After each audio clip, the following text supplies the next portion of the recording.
At least. Excited. Hee hee.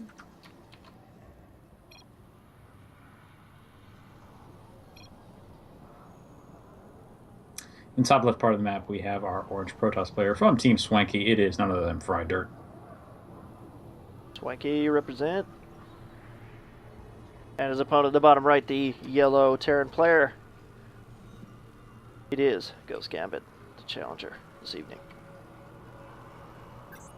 So yes, King Sejong Station never really progresses past two-blaze play unless you're a Zerg. No, and I think for these two races, it definitely can get to that macro stage, but there's usually a lot of fighting that happens in between. That's something that I'm kind of happy about. I hope we get to see that. I'll admit, I'm one of those people that actually don't have a huge problem with aggressive plays. I don't have a lot of problem with cheese either. I like that stuff as long as there's a variety to it, which is why I hate Steps of War. Yes. There's no variety. It's just one type of map, and that's it. This, however, can be anything, which is what makes it glorious. I also favor aggressive plays. I play Protoss. I like gateway stuff, two-base pushes, stuff like that. Especially against Zerg. You gotta get in there, you gotta cut the Zerg off before anything happens crazy, because it's so hard to play against late game as a Protoss. That crazy stuff they pull out of there. And yeah, that's definitely true. It's one of those things that, while it can be done, it's one of those things I think you tend to see Terrans doing a little bit better with, at least quicker than Protosses do. Just because I think a skill ceiling with drops and quicker play tends to be a little bit more easy to explore, let's put it that way. Definitely. But Protoss is kind of like more cloak and daggery thing. You have to be really good at hiding pylons and stuff like that. Yeah, you can still do drops as Protoss, but definitely not as versatile as Terran drops. Terran drops are crazy. It's tough, for sure. Yeah. But, yeah, you know, still, to be said, to some extent, maybe we're talking about higher level play with that. When you're hanging out in gold and silver, anything can happen. It's This great. is true. We got a gas coming up. One Marine looking like a Reaper. Possible Reaper opening here. And Mr. Frieddirt has decided to expand. He's got one gate. Two gases going down. Thinking tech heavy. Yeah, this is actually a little bit earlier of a gas. I think a lot of players tend to pick that up after the cybernetics core. You can still go from there into a lot of different things, but this kind of speaks maybe... The thing is, he grabbed that early Nexus, so I'm not really sure... Oh, never mind. I'm completely misreading this. The early Nexus just means you're having to grab those gases at about this time in order to have some kind of tech transition later on down the supply chain. We're talking between 30 and 40. This is actually kind of the pattern that you see a lot with, I think, with PVZ. It's totally fine here, but... Yep. He's definitely looking to stockpile that gas, though. Nothing Use it fancy for going on. later. On the other hand, looks like GhostGambit's basically saying, I'm gonna kill you now. Yes. 3 barracks to start with a factory. Looks like he's, that can only mean one thing. Widow mines this early. He's got the gas working up here. Widow Mines, I've actually seen some people go Aliens as well. I don't think it's necessarily the most successful thing in the world, but they can just kind of run them into your mineral line, and it hurts if you're not used to dealing with it. That's... Yeah. Hellions and Marines, that would be crazy strong right now. But of course, that won't come out for a couple more minutes, so it's gonna depend on, like, well, no, there's a Starport, so it's probably Widow Mine trouble. There, unless he likes Halbats. Maybe he does. We don't know. This is the first time he's played. We'll have to find out.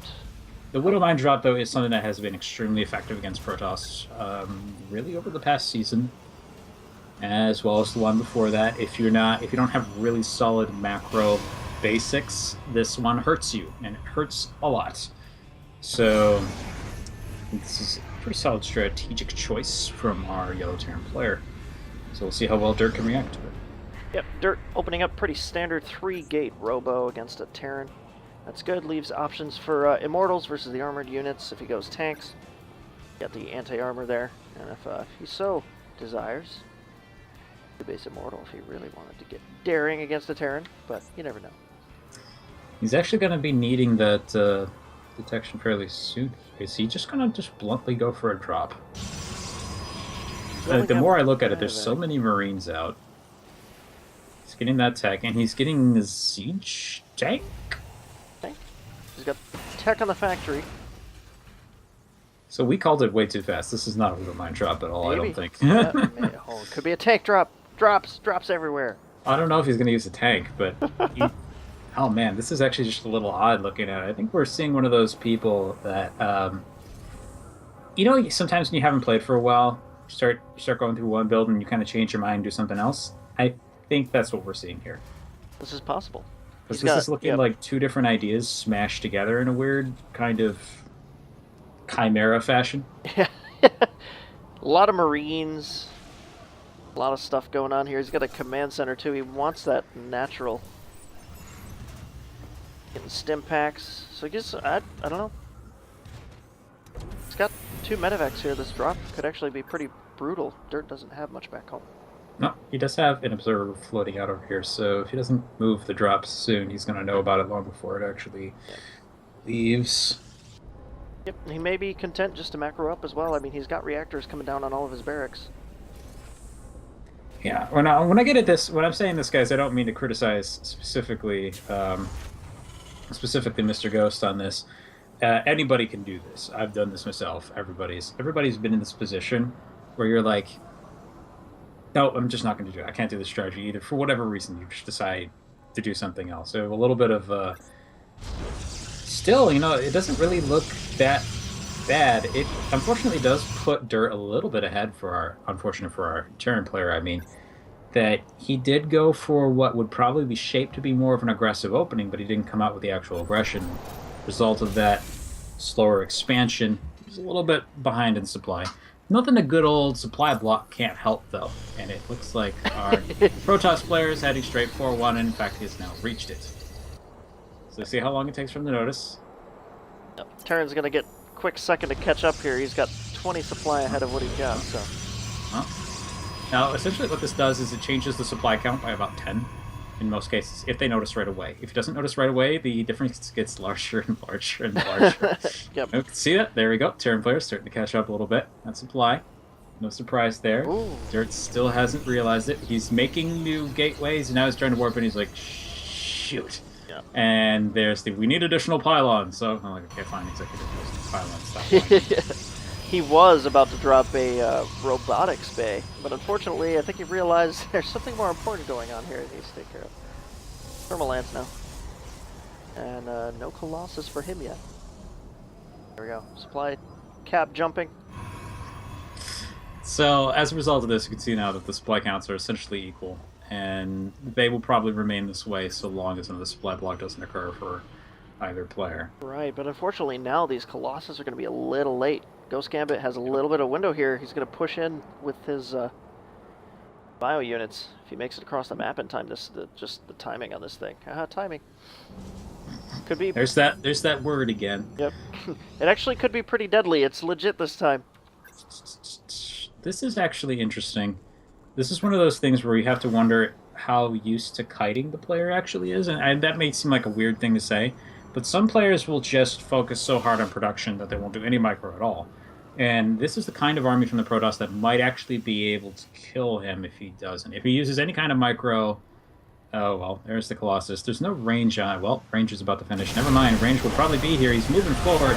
He actually dived forward to pick off, I think that was a Stalker. There's no kiting going on, and as a result, the army's essentially obliterated. No stutter steps there. The Zealots tore right through those Marines.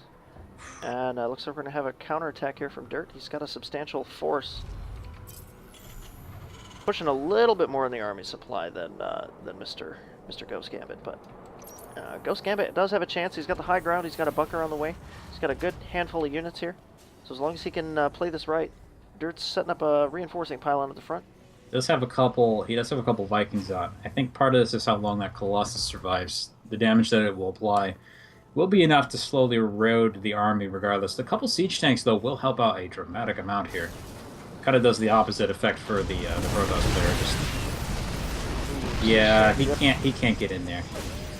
Now he wants to try and bait him out, attack at the get a fight going on outside the base, away from the siege tank range. He's actually sort of doing that a little bit as Ghost is not on top of his units, and they're just getting picked off a little bit at a time. He's tanks raining down fire as the Bio Army falls. The bunker's gonna try and do some damage here to the Vikings. Vikings poking away at the Colossus, not gonna get down in time. All the reinforcement units stringing in one at a time. Colossus does go down, but there's another one to replace it. Well, I think that this is probably curtains for a Terran player here. Yep, there's the GG. GG's. Dirt takes game 1. Pretty much a hard counter build there. It's just a build order type thing.